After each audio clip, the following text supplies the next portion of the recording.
중단원 마무리 10번 문제 해설입니다. 방정식에 대하여 1, 2, 3번을 차례대로 푸는 거죠. 먼저 1번부터 방정식의 양변을 x제곱으로 나누라고 했어요. 그러면 각각에서 이제 x제곱으로 나눈다는 얘기는 x제곱분의 1을 곱하라는 얘기와 같으니까 위의 식에다 각각 항에다가 이렇게 계산을 해보면요. x제곱 마이너스 3 플러스 2 그리고 마이너스 x분의 3 플러스 x제곱분의 1은 0 이렇게 되겠죠. 그럼 여기에서 지금 여기 2항과 2항 그리고 중간에 x가 빠졌죠. 네. 그리고 2항과 2항이 어떠한 공통점을 보인다는 것을 알 수 있어요. 자, 먼저 이 동그라미 친 항부터 모아보면 x제곱 플러스 x제곱 분의 1이 되고요. 그 다음에 밑줄 친 항을 모아보면 마이너스 3x 마이너스 x분의 3인데 이것은 마이너스 3으로 묶을 수가 있죠. 그래서 이렇게 쓸 수 있게 됩니다. 그러면 여기서 이 x 플러스 x분의 1은 우리가 t로 놓자라고 했기 때문에 이따가 t로 놓으면 될 것 같고요. 이 앞에 있는 x제곱 플러스 x제곱분의 1은 이렇게 쓸 수 있죠. 여기 위에 써볼게요. x제곱 플러스 x제곱분의 1은 x 플러스 x분의 1의 완전제곱 마이너스 2라고 쓸 수 있으니까 여기도 그렇게 쓸 수 있을 것 같아요. 그래서 x 플러스 x분의 1의 제곱 마이너스 2 그리고 마이너스 3 x 플러스 x분의 1 그리고 플러스 2는 0. 그러면 이제 이것을 t로 치환을 하게 되면요. t제곱 마이너스 2 마이너스 3t 플러스 2는 0이 되니까 여기서 2가 사라지면서 t제곱 마이너스 3t는 0 이렇게 풀리겠죠. 그래서 이것이 1번에 대한 답입니다. 그 다음에 2번에서 1의 2차 방정식을 푸세요 라고 했어요. 그러면 그냥 이거 풀면 되는 거죠.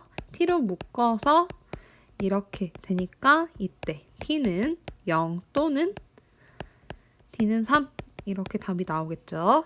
그 다음 3번 2에서 구한 t 값을 이용해서 x의 값을 구하세요 라고 했어요. 그러면 원래 t는 x 플러스 x분의 1이었으니까 이게 0인 경우가 있겠죠. 그래서 여기에서 양변에 이제 x를 곱해보면요.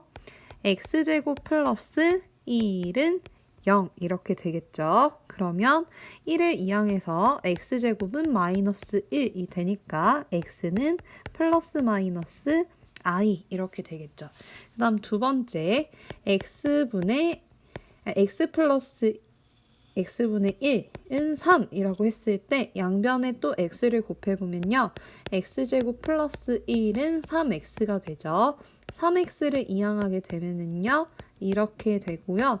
이 2차 방정식은 근해 공식으로 풀 수 있죠. 그래서 x는 2분의 3 플러스 마이너스 3의 제곱 9 마이너스 4니까 5 이렇게 되겠죠. 그래서 답은 이렇게 되게 됩니다. 그래서 x는 총 4개가 되죠.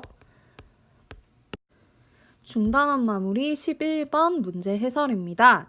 연립방정식이 오직 한 쌍의 해를 갖도록 하는 실수 k의 값을 구하라고 했어요. 그러면 이 연립방정식을 풀었을 때 x도 하나, y도 하나가 나온다는 얘기죠. 자, 그러면은 우리가 이 연립방정식을 풀 때는요. 이 위에 있는 1차 방정식을 정리를 해서 문자 하나를 소거해 주기로 했으니까 이 위의 식을 먼저 정리를 해볼게요. 그래서 x는 k-2y로 쓸 수 있고요. 이것을 두 번째 식에다가 대입을 하면은요. k-2y의 제곱 플러스 y제곱은 9 이렇게 되는데 이것은 y에 대한 방정식이죠. 이때 한 쌍의 해를 갖도록 하라고 했으니까 이 방정식도 y에 대해서 이제 중근을 가졌으면 좋겠는 거죠. 그래서 이것을 전개를 해볼게요.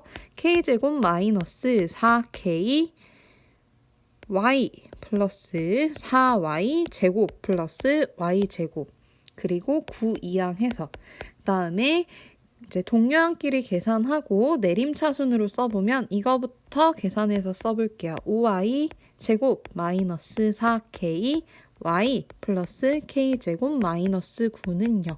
아까 얘기했듯이 한 쌍의 해를 갖도록이라고 했으니까 x도 하나, y도 하나. 즉, 이 방정식을 풀었을 때 y의 값은 하나가 나와야 되는 거니까 중근을 가져야 된다. 그래서 중근을 가질 때의 조건 판별식 d는 0이다를 이용해서 풀어볼게요. 자, 그러면 d는 마이너스 4k 제곱 마이너스 4ac 이렇게 되고요. 이것을 전개해보면 16k 제곱 마이너스 20k 제곱 플러스 180 그러니까 마이너스 4k 제곱 플러스 180 이것이 0이어야 되죠. 그래서 4k 제곱은 180이니까 k제곱은 45가 되어서요. 답은 k는 플러스 마이너스 루트 45 즉 3루트 5가 되겠죠. 중단원 마무리 12번 해설입니다. 주어진 연립방정식의 해를 알파, 베타라고 할 때 알파 플러스 베타의 최대값은 하고 했는데 일단 최대값을 따지기 전에 주어진 연립방정식을 풀어야 될 것 같아요. 우리가 이렇게 주어진 연립방정식을 풀 때는요. 둘 중에서 인수분해가 되는 연립방정식을 먼저 찾은 다음 방정식을 먼저 찾은 다음에 연립방정식이 아니라 인수분해가 되는 방정식을 먼저 찾은 다음에 그것에 대해서 식을 세워서 문제를 풀어야 된다라고 했죠. 그럼 먼저 위에 있는 식을 보면은요. 이것은 인수분해가 될 것 같지가 않아요. 그래서 밑에 있는 식을 보니까 얘는 우변이 딱 0이면서 좌변에 모여 있으면서 x와 y에 대한 식만 있죠. 상수항이 없고 그리고 인수분해가 될 것 같죠. 어떻게? 1, 2 그리고 2, 1 밑에 마이너스 그래서 1x, 2x, 2y, 1y 해서 x 플러스 2y 2x 마이너스 y는 0 이렇게 인수분해가 되겠죠. 그러면 이것은요. x 플러스 2y가 0 또는 즉 x는 마이너스 2y 또는 2x 마이너스 y가 0, 즉 2x는 y 이렇게 두 가지 경우로 문제를 풀 수 있다라는 얘기가 돼요. 그래서 이것을 1번, 이것을 2번으로 해서 문제를 풀어볼게요.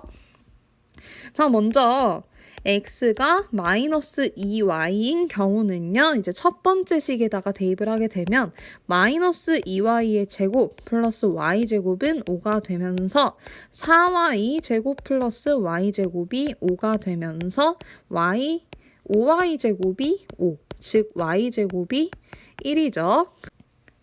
그러면 이제 y는 1 또는 마이너스 1이 될 거예요. 그래서 y가 1인 경우와 y가 마이너스 1인 경우에 대해서 각각 x값을 구해볼 텐데 이때는 어떻게 구할 수 있느냐?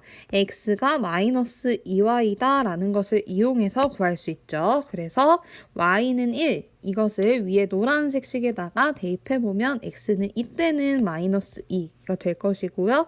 그 후의 경우에는요. 마이너스 2 곱하기 마이너스 1이니까 2가 되겠죠. 그래서 지금 두 개의 해가 나왔고요. 그 다음 두 번째 2x가 y인 경우를 봅시다. 이것도 마찬가지로 첫 번째 식에 대입하면요. x제곱 플러스 2x의 제곱이 5가 되니까 x제곱 플러스 4x제곱은 5가 되어서 5x제곱이 5니까 x제곱은 1, 즉 x는 1 또는 마이너스 1이 되겠죠.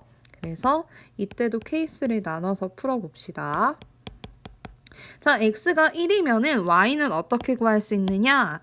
2x는 y 이것을 이용하면 되겠죠. 그래서 위에 초록색 식에다가 대입해보면 x가 1일 때 y는 2가 되고요. x가 마이너스 1일 때 y는 마이너스 2가 되죠. 자, 그러면 이 연립방정식의 해가 각각 x는 알파, y는 베타라고 했을 때 알파 플러스 베타의 최대값이라고 하는 것은 이제 각각 각각 문제를 풀었을 때 x와 y의 합의 최대값을 구하라는 얘기예요. 그래서 첫 번째 케이스는 마이너스 1이죠. 두 번째 케이스는 1이고요. 세 번째 케이스는 3이고요. 네 번째 케이스는 마이너스 3이에요. 이 중에서 제일 큰 값은 3일 때죠. 따라서 답은 3이라고 할 수 있습니다.